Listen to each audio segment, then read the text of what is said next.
वालेकुम। दाना लोग अकलमंद लोगों की महफिल च बहना चाहिए, उन्होंने मजलिस उन्होंने गल नल तवज्जो करनी चाहिए है। अगर उन्होंने कहन के उत्ते बंदा चल पवे तो बंदा कामयाब हो जाता है। एक दानिशमंद बंदा ना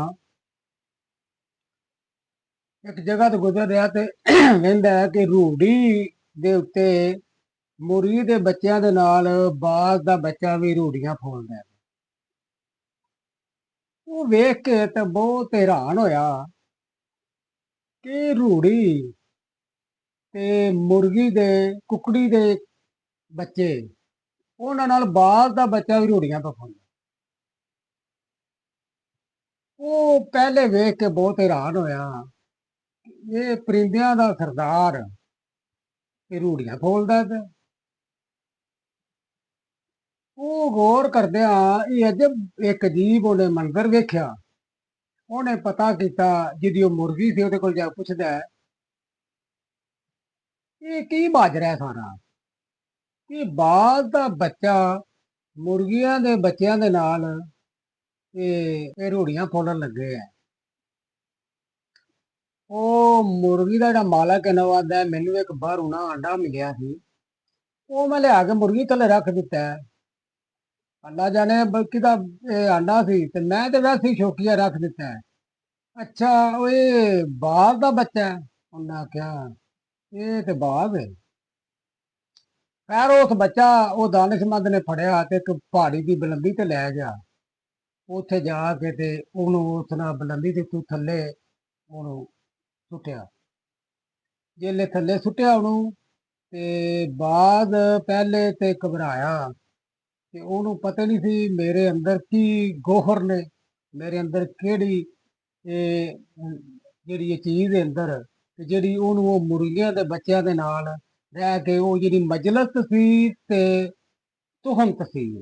ਜਿਹੜੀ ਮਜਲਿਸ ਹੁੰਦੀ ਹੈ ਨਾ ਇਹ ਅਸਰ ਜ਼ਿਆਦਾ ਕਰ ਜਾਂਦੀ ਹੈ, ਤੁਖਮ ਜਿਹੜਾ ਹੈ, ਉਹਦੇ ਨਾਲ ਮਜਲਿਸ ਸੀ ਦਾ ਅਸਰ ਜ਼ਿਆਦਾ ਹੋ ਜਾਂਦਾ।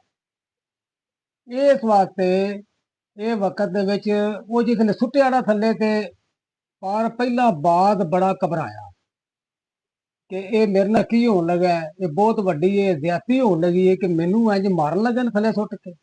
ਲੇਕਿਨ ਜਿਸਲੇ ਹਵਾ ਦੇ ਵਿੱਚ ਉਹਨੇ ਪਰ ਖੋਲੇ ਨਾ ਜਿਸਲੇ ਤੇ ਪਰਾਂ ਦੇ ਜਿਹੜੇ ਖੋਲੇ ਤੇ ਉਹਨੇ ਇੰਜ ਪ੍ਰਵਾਦ ਭਰੀ, ਜਿਸਲੇ ਪ੍ਰਵਾਦ ਭਰੀ ਤੇ ਉਹ ਅਸਮਾਨ ਦੀਆਂ ਬੁਲੰਦੀਆਂ ਨੂੰ ਛੋਇਆ ਉਹਨੇ ਜਾ ਕੇ। ਉਹਨੂੰ ਉਸਲੇ ਪਤਾ ਲੱਗਾ ਕਿ ਮੇਰੇ ਅੰਦਰ ਇਹ ਚੀਜ਼ ਸੀ। ਉਹ ਜਿਸਲੇ ਵੇਖ ਕੇ ਸਾਰਾ ਤੇ ਉਸ ਪ੍ਰਵਾਦ ਅੱਗੇ ਲਈ ਨਹੀਂ ਸੀ। ਖੈਰ ਸਾਰੇ ਫਿਰ ਕੇ ਉਹ ਵਾਪਸ ਆਇਆ ਉਸ ਬੰਦੇ ਨੂੰ, ਉਹ ਜਿਹੜਾ ਦਾਨਿਸ਼ਮੰਦ ਸੀ ਨਾ, ਉਹਨੂੰ ਇਹਨੇ ਸਲਾਮੀ ਪੇਸ਼ ਕੀਤੀ ਕਿ ਤੂੰ ਵਕਤੀ ਤੇ ਉਹਨੂੰ ਇੰਝ ਮਹਿਸੂਸ ਹੋਇਆ ਕਿ ਮੇਰੇ ਨਾਲ ਬਹੁਤ ਵੱਡਾ ਇਹ ਬੰਦਾ ਜ਼ੁਲਮ ਕਰਨ ਲੱਗਾ।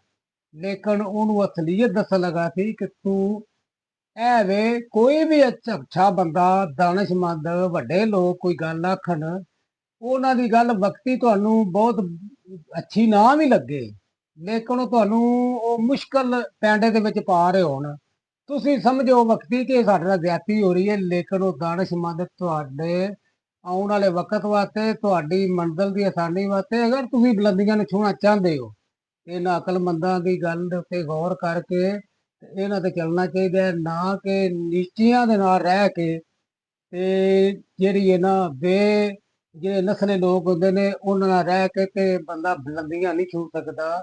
ਇਸ ਵਾਸਤੇ ਅਕਲਮੰਦ ਦਾਨਿਸ਼ਮੰਦ ਜਿਹੜੇ ਬੰਦੇ ਨੇ ਇਹਨਾਂ ਦੀ ਗੱਲ ਤੇ ਗੌਰ ਕਰਕੇ ਤੇ ਇਹ ਜਿਹੜੇ ਹੁੰਦੇ ਨੇ ਨੀਚਲੇ ਲੋਕ ਜਿਹੜੇ ਹੁੰਦੇ ਨੇ ਇਹਨਾਂ ਦੀ ਮਹਿਫਲ ਤੋਂ ਇਹਨਾਂ ਦੀ ਮਜਲਿਸ ਤੋਂ ਬਚਣਾ ਚਾਹੀਦਾ।